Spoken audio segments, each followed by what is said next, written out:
Taib. Bismillahirrahmanirrahim.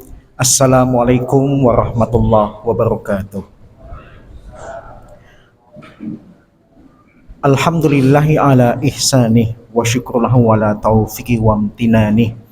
Asyhadu an la ilaha illallah wahdahu la syarika lahu ta'ziman li sya'nih.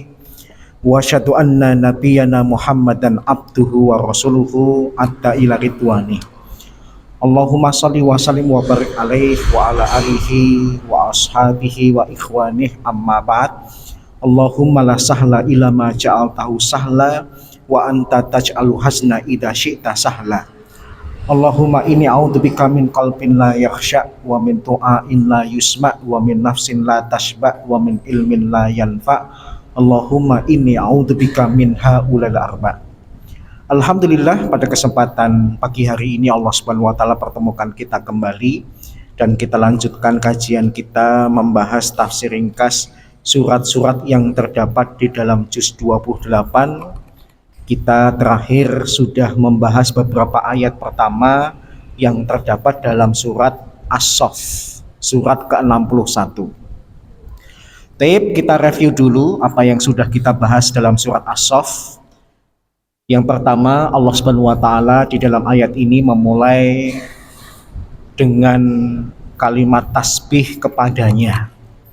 Segala sesuatu yang ada di langit dan ada yang di bumi senantiasa bertasbih kepada Allah.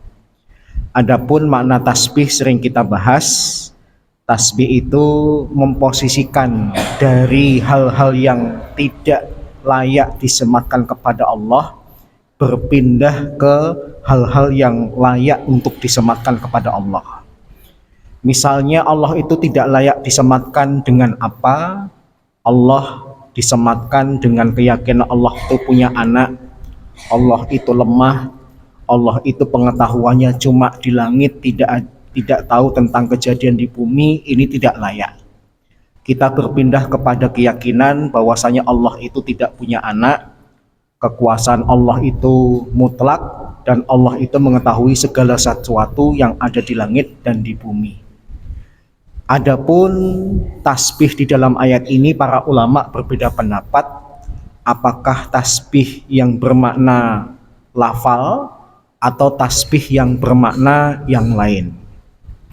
Kalau diartikan tasbih di sini adalah lafal, maka tidak setiap yang ada di langit dan di bumi itu bertasbih kepada Allah. Sebagaimana kita tahu, orang-orang kafir dan orang munafik gak mungkin bertasbih, karena percaya kepada Allah saja tidak, bagaimana mungkin kemudian bertasbih kepada Allah. Berarti maknanya hanya makhluk-makhluk Allah yang bertasbih kepada Allah, makhluk-makhluk tertentu yang beriman dan memiliki keyakinan kepada Allah yang bertasbih kepada Allah. Kemudian makna tasbih kedua yang dipahami oleh ulama-ulama modern, tasbih di sini maksudnya ngikutin sistem. Selain Adam dan Hawa, maka kita itu pasti berasal dari proses pembuahan, proses pernikahan antara ayah dan ibu kita. Kita dikandung oleh ibu kita, dilahirkan oleh ibu kita, kemudian besar, tumbuh, menua, sakit, kemudian mati. Nah, itu sistem yang tidak mungkin bisa dilewati oleh makhluk. Matahari bersinar, kemudian berputar, demikian juga bumi berputar, itu namanya sistem.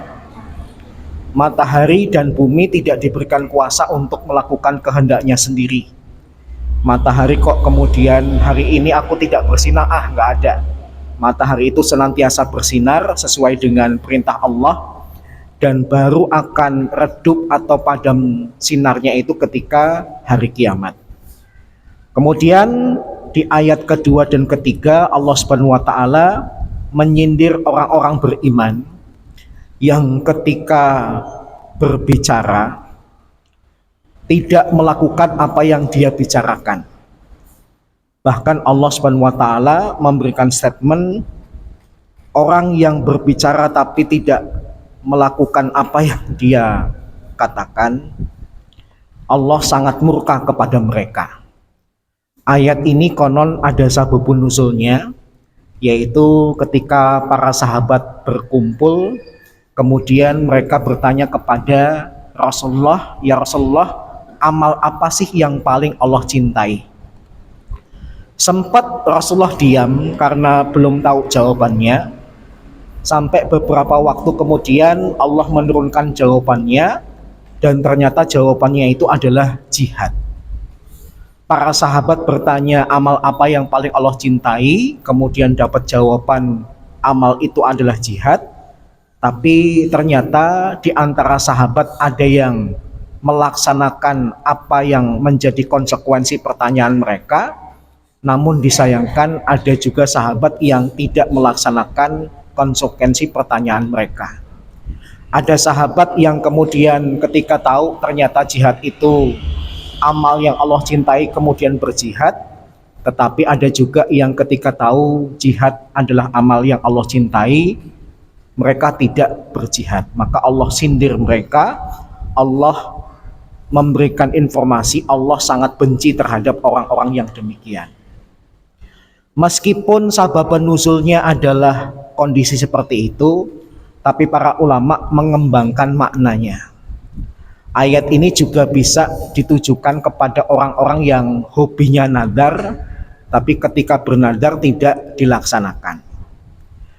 Ada juga yang memahami ayat ini diturunkan terkait dengan orang yang ngaku-ngaku berbuat sesuatu, tapi ternyata tidak melakukannya. Dan yang terakhir, ayat ini konon ditujukan kepada setiap dai yang berceramah, yang berdalil, yang mengajak orang untuk berbuat kebaikan, tapi ternyata dai itu dengan sengaja tidak melaksanakan atau tidak mengamalkan apa yang sudah dia sampaikan. Baik. Kemudian kita lanjutkan di ayat yang keempat. Allah Subhanahu wa taala berkata, "Innallaha, sesungguhnya Allah, yuhibbul ladzina yuqatiluna fi sabilihi shaffa," mencintai orang-orang yang berperang di jalannya dalam keadaan berbaris atau tersusun dengan rapi. Ka'annahum bunyanun marsus, seakan-akan mereka adalah bangunan yang tersusun dengan rapi. Kemudian di ayat yang keempat, setelah Allah memberitahukan amal yang paling Allah cintai itu adalah jihad, maka Allah memberikan informasi jihad yang bagaimana yang Allah sukai, yaitu jihad yang tersusun dengan rapi. Kata para ulama, jihad itu tidak boleh sembarangan. Jihad itu harus dengan komando. Pak Margono tadi nyalamin saya plus salam komando. Gitu ya. Ya, harus dengan komando dari pemimpin yang menunjukkan keteraturan, yang menunjukkan ketaatan kepada aturan pemimpin. Jadi tidak boleh seorang muslim itu berjihad sendiri, tapi harus nunggu komando, harus nunggu perintah dari pemimpinnya untuk berjihad. Dan bahkan inilah bentuk jihad yang diperbolehkan dalam Islam. Jihad sendirian itu baru boleh kalau memang kita tidak berada dalam komunitas muslim, kita berada di sebuah tempat yang kita itu jumlahnya sedikit, sedikit pun rumahnya saling berjauhan, tiba-tiba kita diserang, baru kemudian boleh jihad pribadi. Tapi umumnya jihad itu harus di bawah satu komando, tidak boleh dilakukan sendiri-sendiri. Makanya para ulama membahas apa hukumnya orang Indonesia yang berangkat ke Afghanistan, berangkat ke Syam untuk berjihad. Padahal pemimpin negara Indonesia tidak memberikan izin kepada mereka untuk berjihad ke daerah-daerah itu. Ada yang mengatakan itu adalah sebuah pelanggaran, tetapi ada juga yang mengatakan boleh karena darurat. Kalau nunggu kesadaran pemimpin negara Indonesia, kayaknya sampai yaumul kiamah tidak boleh jihad. Dan kondisi saudara-saudara kita di tempat-tempat itu sangat-sangat membutuhkan datangnya para mujahid dari berbagai negara.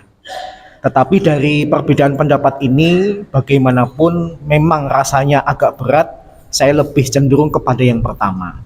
Jihad itu baru boleh kalau pemimpin negara ini memperbolehkan.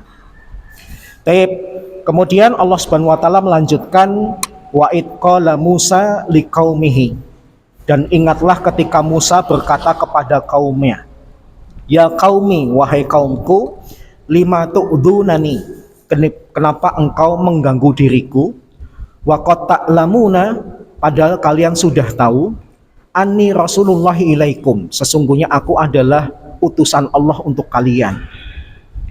Falamma zagu, tatkala mereka berpaling, azaqallahu qulubahum, Allah memalingkan hati mereka.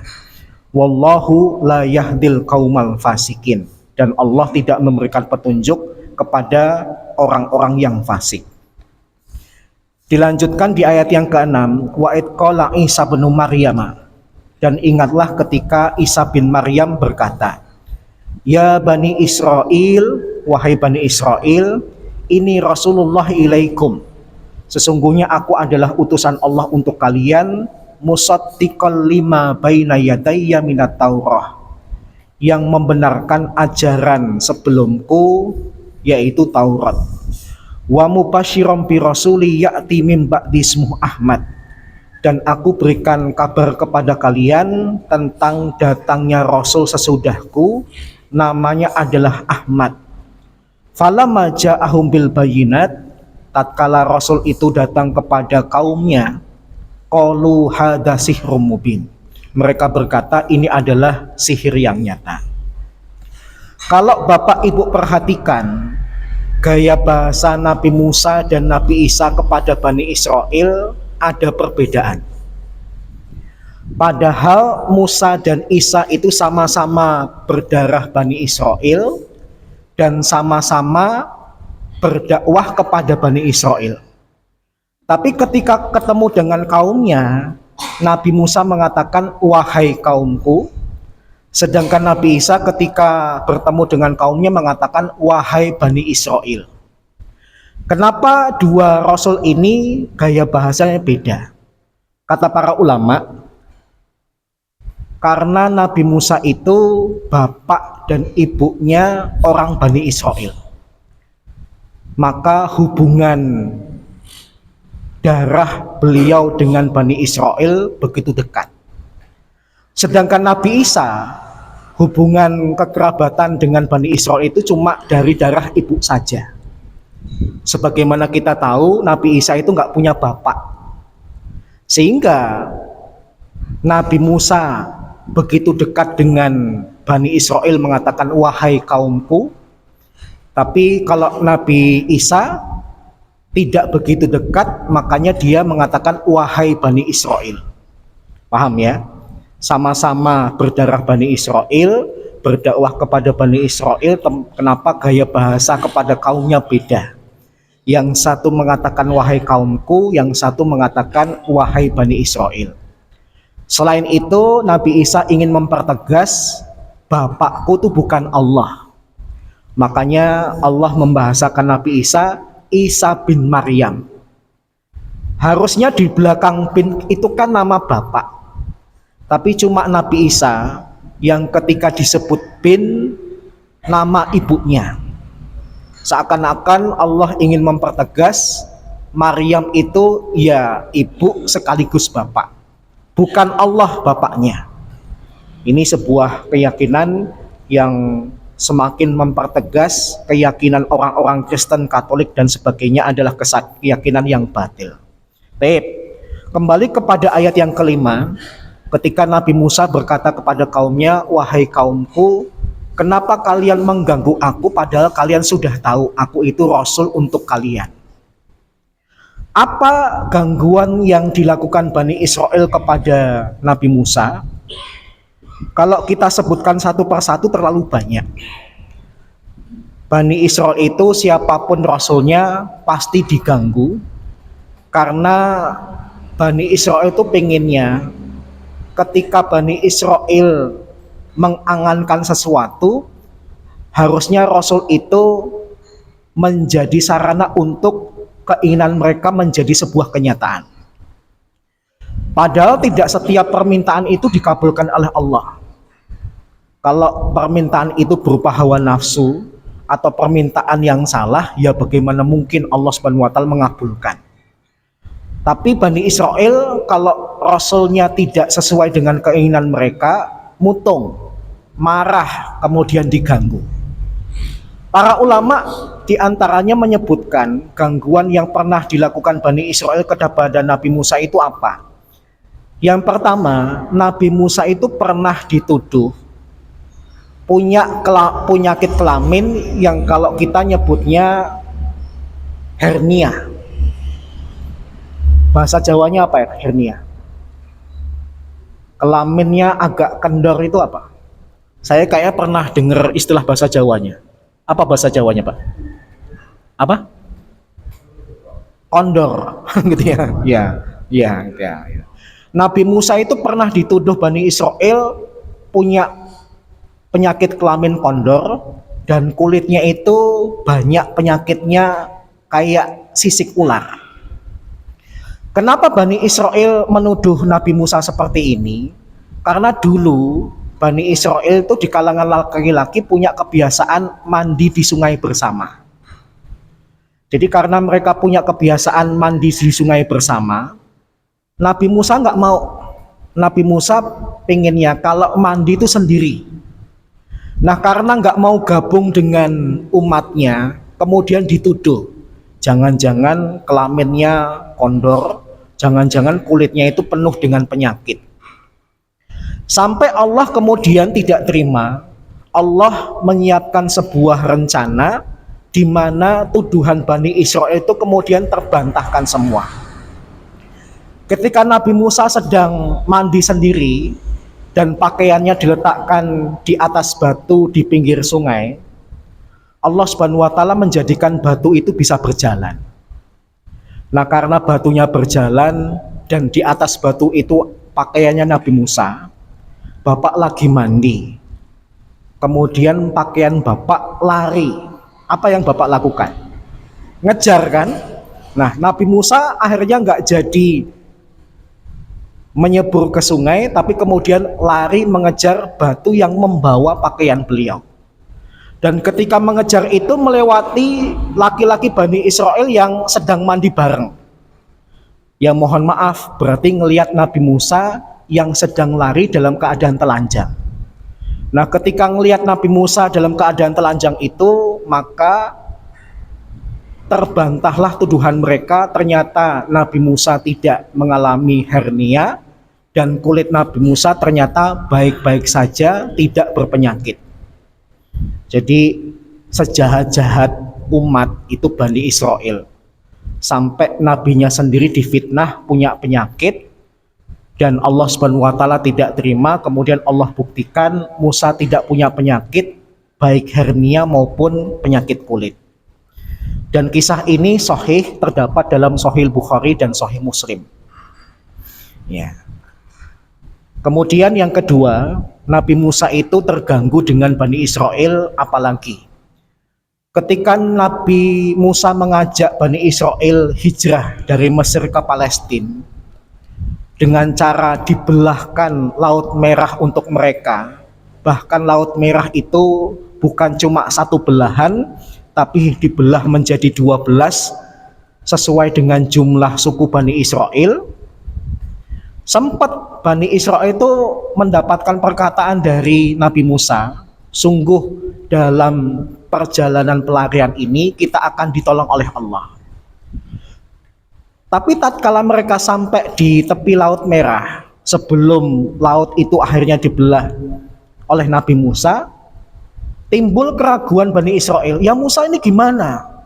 Kalau nggak cepat-cepat bisa sampai ke seberang, Fir'aun dan tentaranya nanti bisa nyusul kita loh. Ini perkataan yang menunjukkan mereka ragu dengan janji Nabi Musa, yang Nabi Musa sudah dijanjikan oleh Allah bakal ditolong dalam pelariannya. Maka Nabi Musa nggak nyaman dengan perkataan Bani Israel yang menunjukkan mereka meragukan pertolongan Allah. Kemudian Nabi Musa itu juga pernah terganggu dengan perbuatan Bani Israel ketika baru ditinggal sebentar untuk mendapatkan wahyu dari Allah, tapi Bani Israel melewati sebuah kampung yang mereka nyembah patung anak sapi. Tatkala Nabi Musa datang, Bani Israel itu kemudian minta, alangkah indahnya kalau Allah kita itu berbentuk seperti patung anak sapi. Nabi Musa sakit hati untuk sekian kalinya. Padahal Bani Israel itu kurangnya apa? Bani Israel itu termasuk umat yang menyaksikan Nabi Musa dapat mukjizat, bahkan bukan cuma sekali, berkali-kali. Sebelum kejadian dibelahnya Laut Merah itu saja, mereka sering melihat Allah memberikan mukjizat kepada Nabi Musa. Mulai dari sungai Nil yang berdarah, mulai dari munculnya ribuan katak, mulai dari munculnya belalang yang jumlahnya jutaan. Itu semua mereka saksikan. Bahkan ketika Nabi Musa berduel dengan penyihirnya Fir'aun, mereka juga menyaksikan mukjizat yang Allah berikan kepada Nabi Musa. Mulai dari tongkat yang dilempar berubah menjadi ular, maupun tangan Nabi Musa yang ketika dimasukkan ke dalam ketiak, ketika keluar berubah menjadi bersinar. Saya dulu pernah punya teman kuliah dari Afrika. Ketika kita ngobrol tentang mukjizat Nabi Musa, tangannya dimasukkan ke dalam ketiak, ketika dikeluarkan berwarna putih bersinar, dia ngomong, ini tanda sebenarnya Nabi Musa itu orang Afrika, kulitnya hitam. Saya kemudian heran, kok bisa kamu punya keyakinan seperti itu? Karena ketika memasukkan tangan ke ketiak dan dikeluarkan berwarna putih, berarti kan asli kulitnya Nabi Musa itu bukan putih. Karena kalau putih ketemu putih nggak mungkin bersinar. Paling kelihatan bersinar kalau kulitnya itu hitam tapi kemudian tangannya putih. Maka ini dalil kalau Nabi Musa orang Afrika. Wala quwata billah, saya ketawa. Apa kamu kurang ayat kalau Nabi Musa itu adalah Bani Israel? Dan gimana ceritanya Bani Israel kok orang Afrika yang kulitnya hitam? Saya tidak tahu dia itu gojekan atau punya keyakinan yang seperti itu. Tetapi sekali lagi bukan orang Afrika. Bani Israel itu adalah memang suku yang sudah ada di Mesir dari dulu, dan kemudian diserang oleh bangsa yang lain, yang bangsa lain ini kemudian menjadi sukunya Fir'aun. Kemudian Allah mengatakan kalau mereka berpaling, Allah akan semakin palingkan hati mereka dari kebenaran, dan Allah tidak akan memberikan petunjuk kepada orang-orang yang fasik. Kemudian kita berpindah kepada perkataan Nabi Isa. Nabi Isa berkata kepada kaumnya, wahai Bani Israel, sesungguhnya aku itu adalah utusan Allah untuk kalian. Yang ketika aku diutus, aku itu membenarkan yang ada di hadapanku, yaitu Taurat. Ketika Nabi Isa diutus, sempat Bani Israel itu ada kebimbangan atau khawatiran. Jangan-jangan nanti Isa itu membawa hukum yang baru yang bertentangan dengan Taurat. Maka kekhawatiran Bani Israel itu terbantahkan dengan perkataan Nabi Isa, tenang saja, aku tidak bertentangan dengan Taurat, aku tidak menentang Taurat, justru aku membenarkan isi Taurat.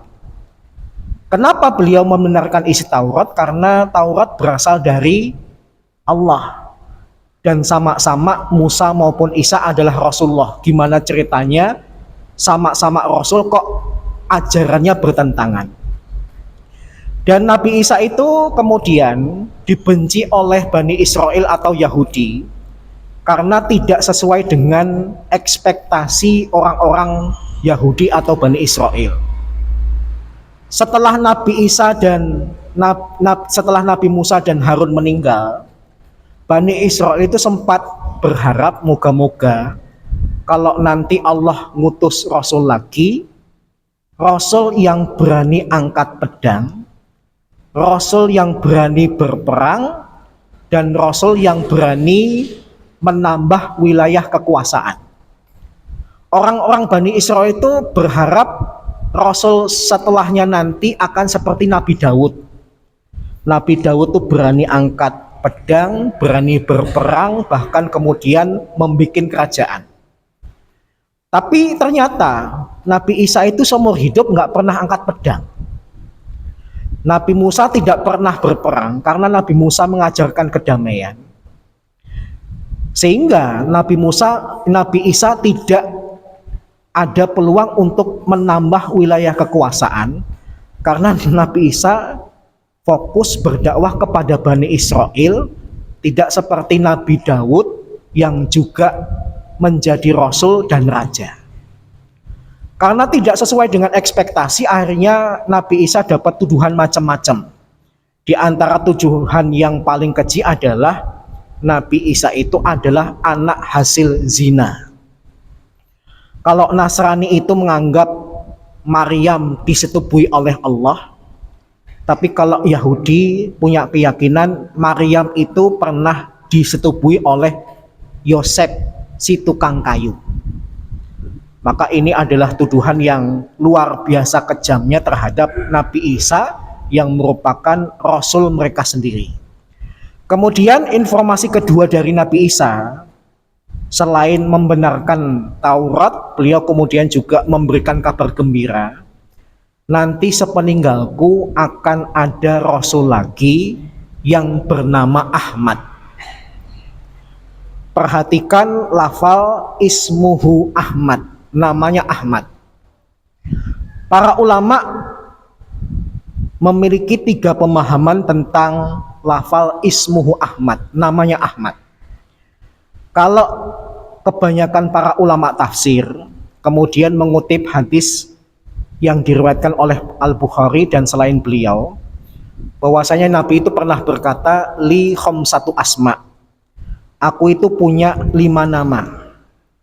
Ana Ahmad, wa ana Muhammad, wa anal mahi alladhi yamhu bi al-kufra, wa anal hasyir alladhi yuhsyarun nasu ala qadami, wa anal aqib alladhi laisa ba'dahu nabi. Aku itu punya 5 nama. Yang pertama Ahmad, yang kedua Muhammad, yang ketiga adalah Al-Mahi, karena denganku Allah menghapuskan kekufuran. Yang keempat aku adalah Al-Hasyir, karena manusia nanti akan dikumpulkan di bawah telapak kakiku. Dan yang kelima aku punya nama Al-Aqib, yaitu nabi yang terakhir, tidak ada nabi setelahku. Karena Nabi pernah ngomong salah satu namanya adalah Ahmad, maka mereka menafsirkan ayat ini dengan hadis itu. Paham ya? Jadi pemahaman pertama, ismuhu Ahmad, Ahmad di sini adalah nama orang, tidak lain adalah Nabi Muhammad. Yang kedua, Ahmad di sini maknanya yang paling terpuji.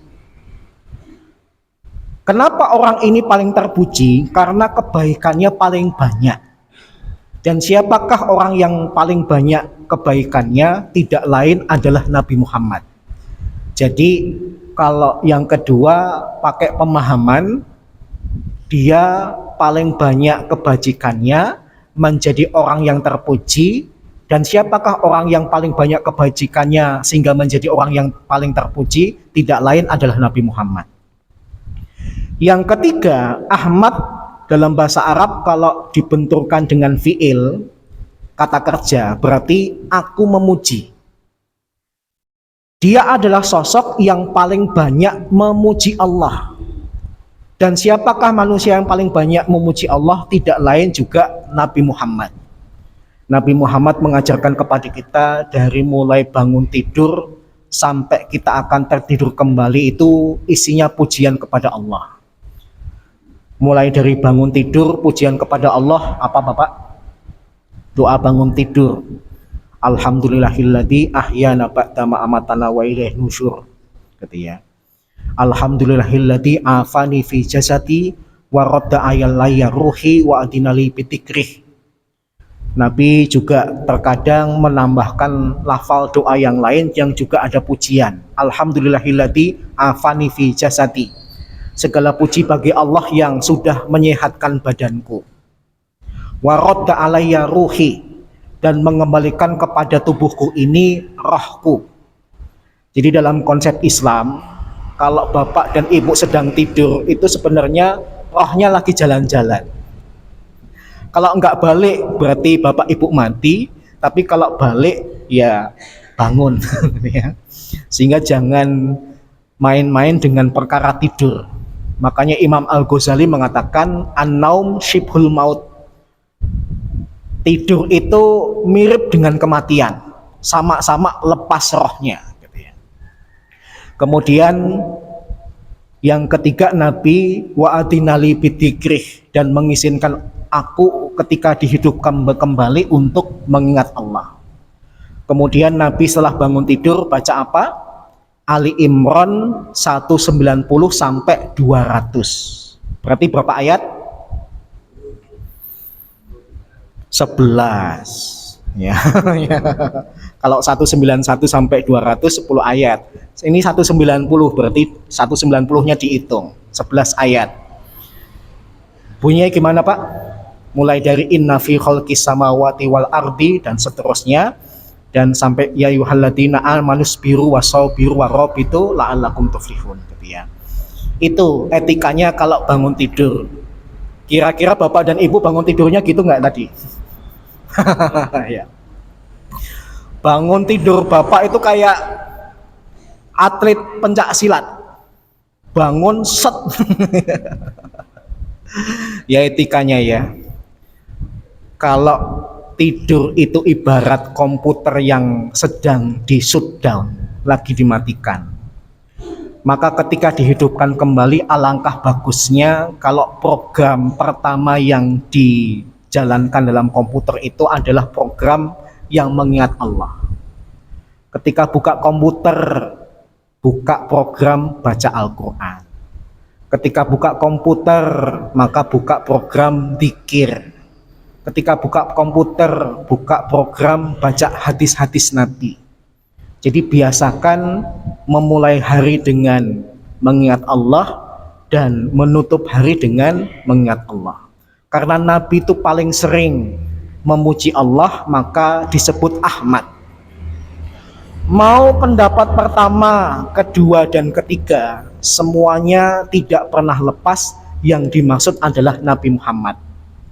Mau itu nama, mau itu adalah orang yang terpuji karena banyak kebaikannya, mau orang yang paling banyak memuji Allah, semuanya tafsirannya kembali kepada Nabi Muhammad SAW. Dan Nabi Isa pun sudah memberitahu, nanti kalau Rasul itu datang kepada kaumnya, mendatangkan mukjizat, mendatangkan perkataan yang penuh dengan argumen, umatnya akan mengatakan hada sihrum mubin. Ini semua adalah sihir yang nyata. Berarti Nabi itu nanti akan dituduh oleh umatnya sebagai penyihir. Nabi Muhammad kok dituduh penyihir, kenapa?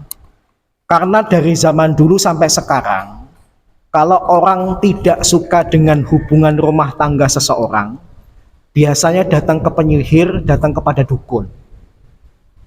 Misalnya ada orang yang naksir istrinya seseorang. Dia tidak rela kalau perempuan yang dia sukai itu nikahnya dengan orang lain. Dia kemudian datang ke penyihir, datang ke dukun, minta hubungan rumah tangganya harus berantakan, harus pisah. Nah, Nabi Muhammad itu dikatakan penyihir karena ketika Al-Quran beliau bacakan, Islam beliau terangkan, kadang-kadang membuat suami kemudian cerai dengan istrinya karena suaminya beriman, istrinya tidak. Atau kebalikannya, istrinya beriman, suaminya tidak, mereka kemudian pisah. Paham ya? Tapi tentu saja ada perbedaan. Kalau penyihir atau dukun misain suami istri itu, tujuannya keburukan. Wong awalnya baik, kok dipisah. Tapi kalau Nabi Muhammad membacakan Al-Quran, menerangkan Islam, ada suami istri yang cerai, Karena datangnya Nabi Muhammad membacakan Al-Quran, menerangkan Islam, itu untuk kebaikan. Mereka sama-sama kafir, maka untuk melihat siapa yang merespon kebaikan, pasti kalau mereka tidak dua-duanya beriman, satu di antara mereka yang beriman akan menuntut pisah dengan yang tidak beriman. Paham ya? Ya karena kalau suami istri beda keyakinan, itu tidak akan terjadi keharmonisan. Saya tidak percaya orang yang nikah beda agama itu tidak pernah mengalami konflik batin. Bagaimana bisa suami muslim dengan hati yang lapang, dengan sukarela nganterin istrinya ke gereja setiap hari Minggu? Atau kebalikannya, ada seorang wanita muslimah punya suami Kristen, nggak mungkin dia rela kemudian ketika nyanyi lagu-lagu gereja di rumahnya mengucapkan haleluya, hatinya itu kemudian merasa tenang dengan perkataan suaminya. Pasti ada konflik batin ketika pernikahan itu terjadi perbedaan agama. Maka ya kalau keputusannya mereka harus cerai, ya cerai. Karena dengan datangnya hidayah itu menunjukkan layak atau tidaknya pasanganmu ini dipertahankan. Kalau dia kemudian ikut beriman, pertahankanlah. Kalau kemudian tidak beriman, maka apa susahnya memisahkan dirimu dengannya. Baik. Kemudian Allah Subhanahu wa taala memberikan statement yang tegas akan kejahatan orang Yahudi dan ataupun Bani Israel. Waman atlamu mimman iftara 'alallahil kadzib. Dan siapakah yang lebih keji kedustaannya dibandingkan orang yang berdusta atas nama Allah, wa huwa yud'a ilal Islam, padahal dia dalam keadaan diajak masuk ke dalam Islam. Wallahu la yahdil qaumaz zalimin. Dan Allah itu tidak memberikan petunjuk kepada orang-orang yang zalim. Ayat ini adalah statement yang tegas dari Allah kepada Yahudi ataupun Bani Israel, yang mereka itu sebenarnya sudah tahu tentang kedatangan Nabi Muhammad, karena kedatangan Nabi Muhammad itu sudah dibocorkan dalam Taurat yang dibawa oleh Nabi Musa maupun kitab Injil yang dibawakan oleh Nabi Isa. Tapi karena Nabi Muhammad sekali lagi tidak sesuai dengan ekspektasi mereka, harapannya setelah mereka gagal dengan mengharapkan kepada Nabi Isa kok tidak sesuai, mereka tetap berharap moga-moga nanti Rasul dan Nabi terakhir adalah Bani Israel, kemudian dari keturunan Ishak. Tapi Allah sepertinya murka, keinginan Bani Israel atau Yahudi sama sekali tidak digubris. Allah kemudian mengutus Nabi dan Rasul terakhir di kalangan Arab, nggak ada darah Bani Israel sedikit pun. Dan yang kedua, Nabi ini kemudian ternyata darahnya dari darah Ismail. Kebanyakan Nabi itu darahnya dari keturunan Nabi Ishak, tapi ternyata Nabi ini dari keturunan Ismail. Maka orang Yahudi kemudian mencari cara untuk mencela Nabi Muhammad. Di antaranya adalah Muhammad itu keturunan budak, karena Hajar itu kan dulu budak yang kemudian diperistri oleh Nabi Ibrahim. Ala kulli hal, budak itu cuma status di dunia, tapi bagi Allah setiap manusia itu dilahirkan dalam keadaan merdeka. Bahkan Nabi pernah bersabda, suatu saat nanti kalau kalian dipimpin oleh pemimpin yang kulitnya hitam, yang dia mantan budak, maka taatilah, dengarkanlah perintahnya. Patokan Nabi itu apa? Yang penting pemimpin kalian itu beriman. Apa gunanya kita punya pemimpin yang darahnya darah orang merdeka, yang keturunannya keturunan bangsawan, tapi ternyata tidak beriman, tidak punya keyakinan atau rasa takut sedikit pun kepada Allah Subhanahu wa taala. Baik, Kita akhiri sampai di ayat yang ke-7. Moga-moga bermanfaat. Kurang lebihnya mohon maaf. Sisa waktu kalau ada pertanyaan saya persilahkan.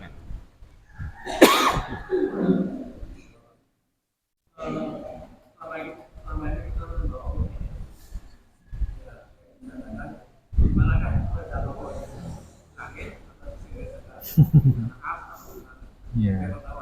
Yang kedua tentang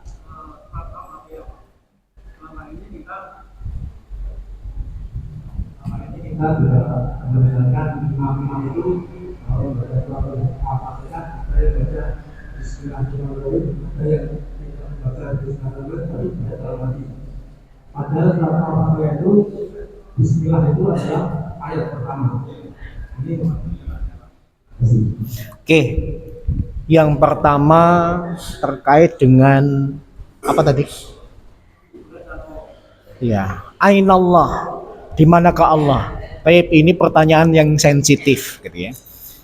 Selama saya ngelihat YouTube, terjadi perdebatan antara yang mengaku ahli sunnah wal jamaah dengan orang-orang yang dituduh Wahabi. Intinya gini. Ada hadis di mana Nabi itu pernah bertanya kepada seorang budak perempuan. Nabi bertanya kepadanya, Ainallah, Allah itu di mana?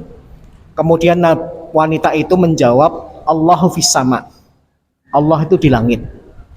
Kemudian Nabi bertanya lagi, Man ana? Aku ini siapa? Kemudian budak perempuan itu mengatakan, Anta Rasulullah, engkau adalah Rasulullah. Karena Rasulullah melihat budak perempuan ini beriman dan kayaknya kurang pantas orang beriman kok memperbudak orang beriman, Rasulullah kemudian berkata kepada sahabat yang menjadi majikannya, Aktikha fa innaha mu'minah.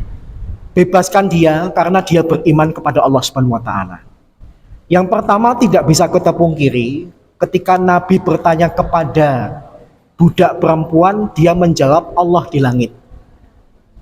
Tetapi pemahaman Allah itu di langit jangan sampai menimbulkan kesan, oh berarti kalau mengatakan Allah itu di langit, berarti Allah itu butuh tempat.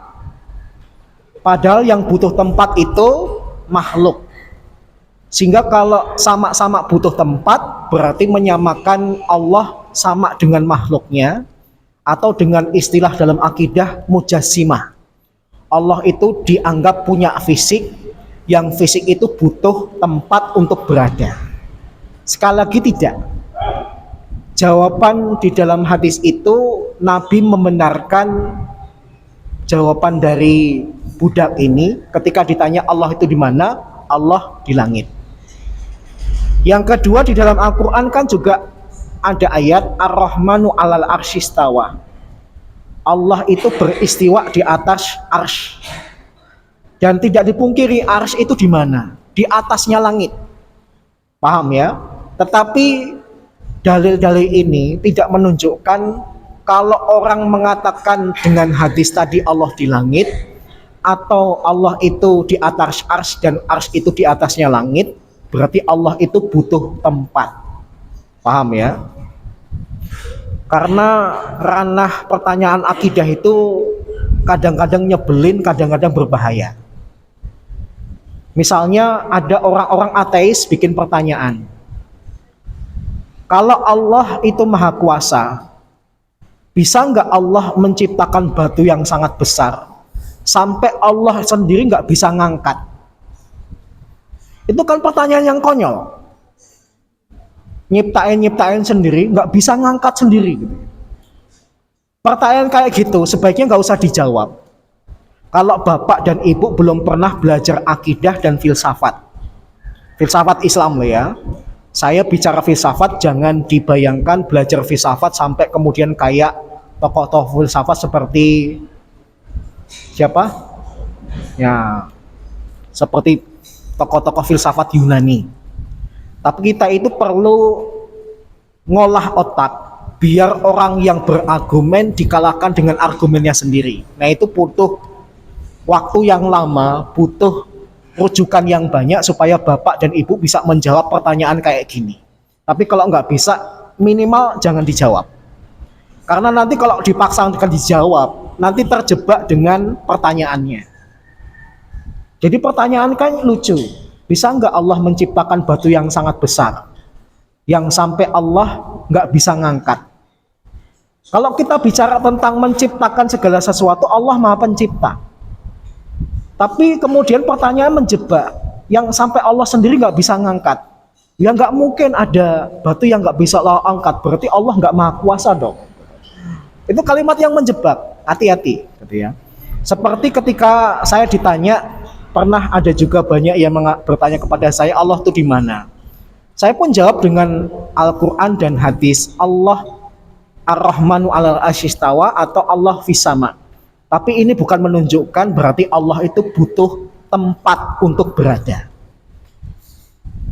Selesai ya, pertanyaan pertama. Kemudian yang kedua, fenomena dalam salat berjamaah, ada imam yang membaca basmalah dan ada juga yang tidak. Dalam kitab-kitab fikih itu sudah disebutkan, Pak. Ada khilaf di antara para sahabat yang kemudian dijadikan dalil oleh para imam madhab tentang tata cara baca Al-Fatihah dalam sholat berjamaah. Kalau yang membaca Al-Fatihah tapi disir, itu ada dalilnya dari Anas bin Malik. Anas bin Malik mengatakan, "Sholaitu khalfa Rasulillah sallallahu alaihi wasallam wa Abu Bakar wa Umar walam yajharu bi bismillahirrahmanirrahim." Saya itu pernah sholat di belakangnya Rasulullah, di belakangnya Abu Bakar, dan di belakangnya Umar. Mereka tidak menjaharkan bismillahirrahmanirrahim. Hadis ini kan jelas banget. Berarti mereka tetap baca tapi disirkan. Isyarat dalam hadis ini. Tapi kalau Imam Syafi'i pakai hadis yang lain yang diriwayatkan oleh Abu Hurairah. Suatu ketika Abu Hurairah didatangi sekelompok orang yang minta diajarin bagaimana Rasulullah itu mimpin sholat berjamaah. Maka Abu Hurairah mencontohkan dengan berdiri, seperti Rasulullah kalau ngimamin dengan berdiri. Dan Abu Hurairah kemudian membacakan Al-Fatihah seperti Rasulullah membaca Al-Fatihah dalam sholat. Beliau membaca bismillahnya dengan jahar. Paham ya? Jadi ada kemungkinan Rasulullah itu kadang-kadang jahar, kadang-kadang sir. Sehingga kalau ada yang sir jangan disalahkan karena ada dalilnya. Yang jahar juga jangan disalahkan. Bahkan dalam dunia fikih itu ada pendapat ketiga. Bismillah itu nggak dibaca. Kalau yang pertama kan dibaca keras. Yang pertama dibaca tapi lirih. Tapi ada loh dalam dunia fikih mereka nggak membaca, gitu ya. Karena keyakinan mereka basmalah itu bukan bagian dari Al-Fatihah, tetapi bagian dari surat An-Naml, yaitu surat Hud, ya, yang cerita tentang Nabi Sulaiman ketika mengirim surat kepada Bilqis, di mana dalam surat itu diawali dengan Bismillahirrahmanirrahim. Kelompok ketiga ini meyakini Bismillahirrahmanirrahim itu bukan bagian dari Al-Fatihah, tapi bagian dari surat Hud, gitu ya. Sehingga Bapak mau mendapati sholat berjamaah yang model 1, 2, 3 sah. Yang enggak sah itu kalau imamnya enggak baca Al-Fatihah, gitu ya. Gitu saja, gitu ya. Karena Nabi mengatakan la sholata liman lam yaqra bi Fatihatil kitab. Tidak ada sholat yang tidak baca Al-Fatihah. Sholat kok nggak pakai Al-Fatihah, tinggalin. Itu sholat yang mungkar, gitu ya. Tapi kalau teknisnya bisa beda-beda. Ada yang menjaharkan, ada yang mensirkan, bahkan ada yang tidak membaca basmalahnya. Gitu Pak. Wallahu a'lam bishawab. Adapun sabda Nabi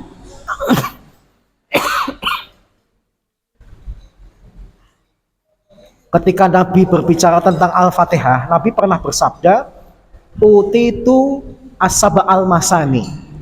Aku itu diberikan oleh Allah 7 ayat yang berulang-ulang. Nah, 7 ayat itu ada yang menghitung basmalah ayat yang pertama. Kemudian alhamdulillahirrahmanirrahim ayat kedua dan seterusnya seperti yang tertulis dalam mushaf. Malang kalengkaplah 7.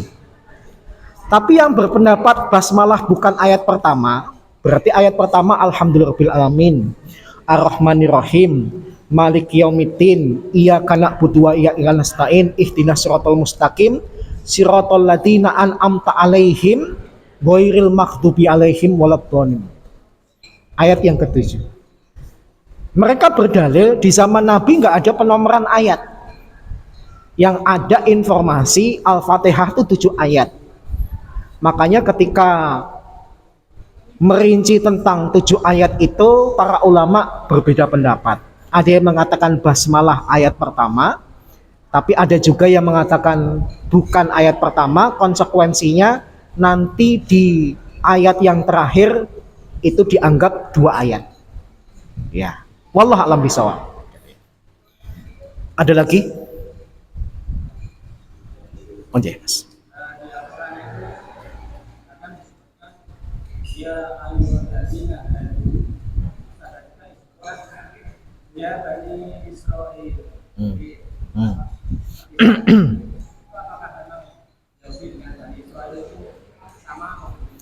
Kalau bicara tentang genetik, awal mula terbentuknya Yahudi itu dari Bani Israel. Tapi kalau bicara tentang konteks ayat, kalau ayatnya adalah ya Bani Israel, berarti Nabi Isa atau Nabi Musa pada saat itu masih hidup. Tapi kalau konteksnya Allah berbicara ya ayyuhalladzina hadu, berarti Nabi Musa dan Isa sudah wafat.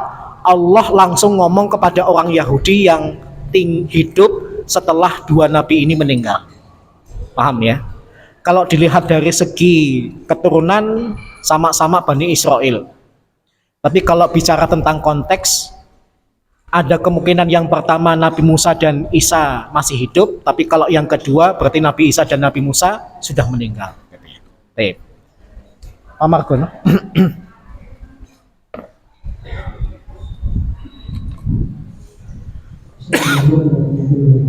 Waalaikumsalam.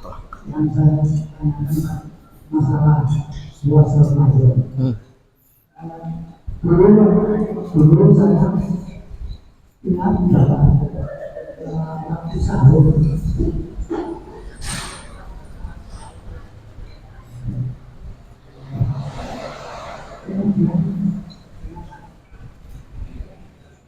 kedua azan subuh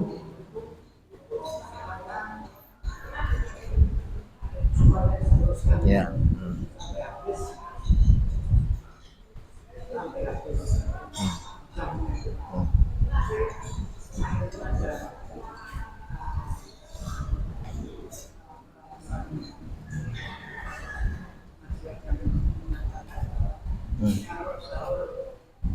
Sudah dengar adzan maka harus berhenti. Ya. Ya. Ya. Memang ada hadis di mana Nabi mengatakan kalau kalian dengar adzan dan kalian sedang sahur maka lanjutkanlah. Tapi hadisnya itu redaksinya gini, Pak.